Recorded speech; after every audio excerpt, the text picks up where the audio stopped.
Good morning. It's a brisk 50 degrees out today. Not super cold, but definitely need to adjust myself to being used to this weather, these temperatures. Soil's 56 degrees is the average 24 hour, based on the Yard Mastery app. I am a couple weeks, I'm going into, this will be 1 full week since my Carbon X application, and just about 2 weeks since I did the Aerate RGS. So I was a couple days behind on all that, so I did a little bit of shifting on my applications. But one thing I did notice last week is I was super excited about it, and I threw a picture online. It was some of the spots that I thought that were just completely gone. The stress, the disease that was hitting them. I mean, I was battling everything but bugs this year. And I dug around, no grubs, nothing else on these patches. And I was hoping I didn't lose anything, because I really didn't want to have to worry about doing any patch seeding in the spring, because my goal here is, I did the pre-emergent, I did the dithiopure treatment, and I might put down the second app if possible, if I need it. We'll see if I can get down to it. It warms up a little bit. But the goal here was for me to be able to do what I need to do this fall, do the pre-emergent, do the bombing of all this, the fert and the biostems, and then take care of it in the next year. Put your ferts down, do your stems, do your bulletproof strategies, get the bifin down for bugs, just all that normal stuff I would do throughout the year, keep it healthy, and then come in the fall, do a good overseed, like a slit seed in here, like a big, nice aerate and a slit seed. I shouldn't have to do much raking, because again, I raked it again this year pretty lately. I don't want to go too heavy, because if you just do that at that point, you're scratching up good material. All those the leaves that are full of all those nutrients you've been putting in there, just let them decompose, because otherwise you're just ripping off the yard from potential resources. But what I wanted to show you, if I can get down close enough here, is in this area here where you can see all this brown stuff. But if you look right here, let's see if I can get the camera on there. And you know what I'm actually gonna do is I'm gonna turn the camera around. I'll shoot another spot, so it'll come up right after this, and I'll show you real close what it looks like now that these shoots are starting to come up. So I'm still mowing at 3, so things are looking good. But let's flip the camera around and show you what we got. There we go. So this is one of my uglier patches. You can see over there, it looks pretty good.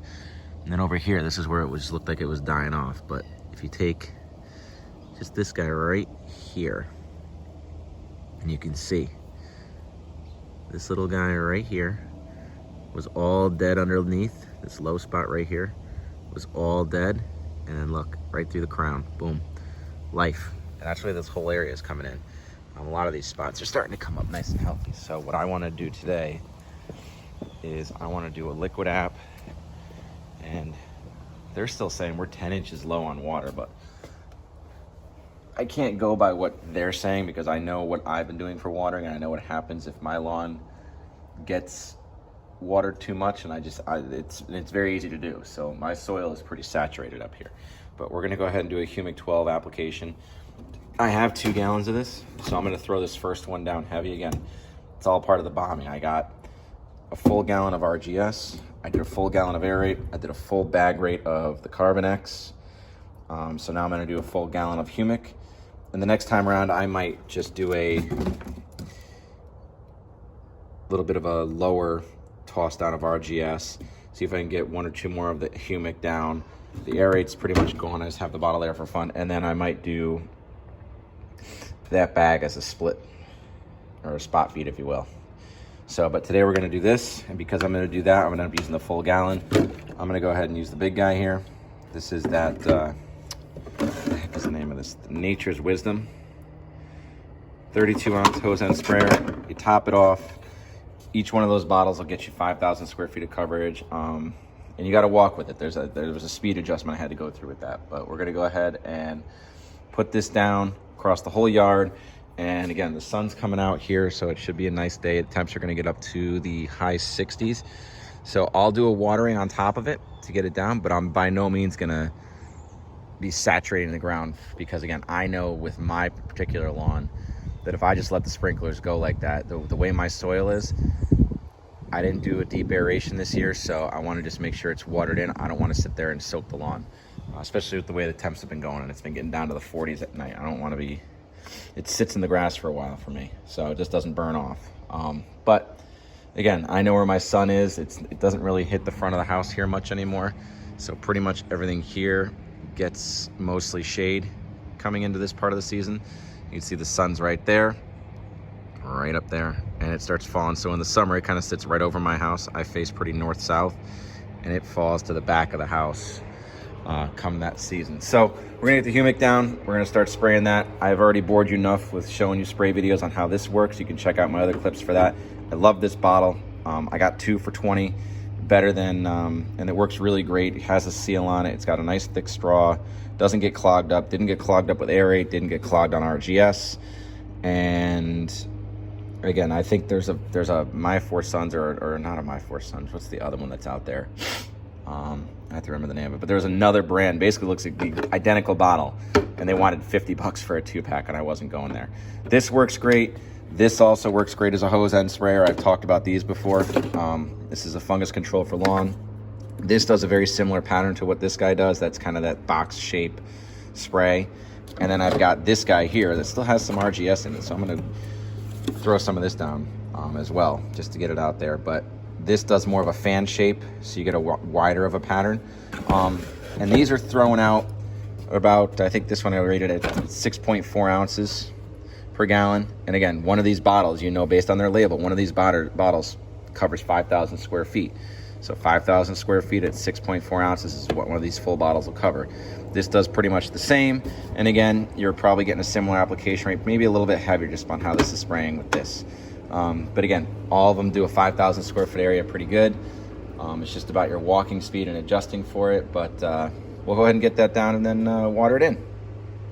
So one thing I know I struggled with here was I'm trying to use a smaller funnel. I mean, this is the smallest one I have right now.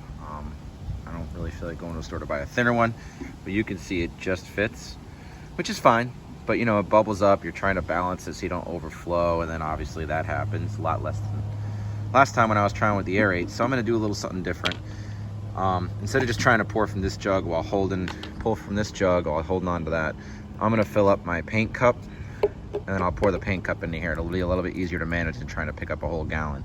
And then I'll be a little more accurate, so I don't have to worry about overflow because I know this is 24 ounces to the line, so I can just keep dumping it in and letting it fill. So I'm gonna go ahead and just add the 24 ounces. Just like that. And then I'll be able to use the funnel. Less weight on my other hand, and I know that I'm not risking overflowing this with any of that. I'll still have some room in the tank.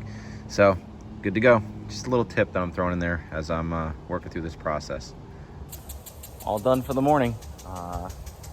Sprinklers are out. I'll do a quick water. Like I said, I'm not gonna let it go crazy on everything, but I will make sure I get, you know, the mums up the front here and the boxwoods just watered in because they need it anyway. But I'll let that run, do my sections, get that watered in today. So Humic did the gallon, and I also threw down some RGS, so I was able to utilize this sprayer for the RGS, use this guy for the Humic. Basically use the gallon. What I actually ended up doing is, because even though it comes out a little bit lighter, you'll notice no matter how much you shake these, there's still a bunch of goop at the bottom of these, I'm noticing. So no matter how much I shake it, there's always stuff down there. So I like to almost get like another gallon out of it. I know it's a lighter application, but it's product, right? You pay for it, might as well use it instead of just throwing out the container. So that's why I like this RGS here. There's nothing in it. This guy, I put about a quarter gallon back in the Humic. And I'm trying to shake out the last of the stuff in the bottom here. Let me see if I can see if we can get you to look in there and see what is what. So you can see there now at the bottom, finally coming clean. The goop is coming off the bottom. Like I said, I had to do a lot of shaking. Still stuff on the bottom, but I'm gonna finish that out. That'll just be another lighter app that I could throw down. You know, do I like using these? Yeah, I like the liquids. The liquids work for me. I do notice a difference in the lawn. I think, and it's not a matter of cost, but I'm thinking that what I might end up doing is start to look at some of the powders. I know there's like Kelp for Less. There's a couple other companies out there that I'm going to start looking into just to see what they offer, what comparable products they have.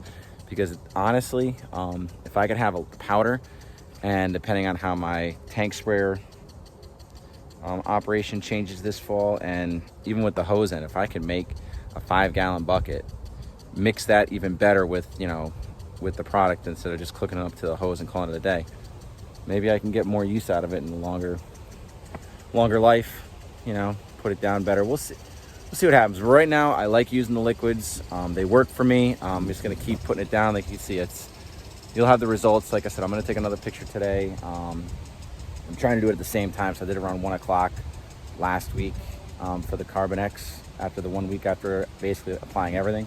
So I'll do one this afternoon as a second pick, so you can kind of start to see. Again, I'll be stacking those up over the course of this fall, so you can see the difference week by week that this program is doing for me. And like I said, I already showed you the shoots. They're starting to come back up again. The grass is coming back to life. It's growing. It's enjoying this weather. It's doing well for it. Like I said, I'm cutting at 3 still. I'm recycling. I haven't started doing any of the, haven't gone back to discharge. So I am doing a mulch, and it's working really well. Once all this stuff starts falling down and starts covering my lawn with orange and red leaves, then I'll start doing the discharge, which gives me a couple of benefits. The gator blades, they do chop up a lot and put some of those back into the ground, which is good. And the rest of it, I just push off to the side. It ends up in the woods anyway. So we'll get there. Hope you guys have a great day. This one's a little short, but this is the third video in regards to fall applications. Just wanted to let you know, as I'm going through my plan, this is the process I'm following. So I hope you like it. Have a nice day.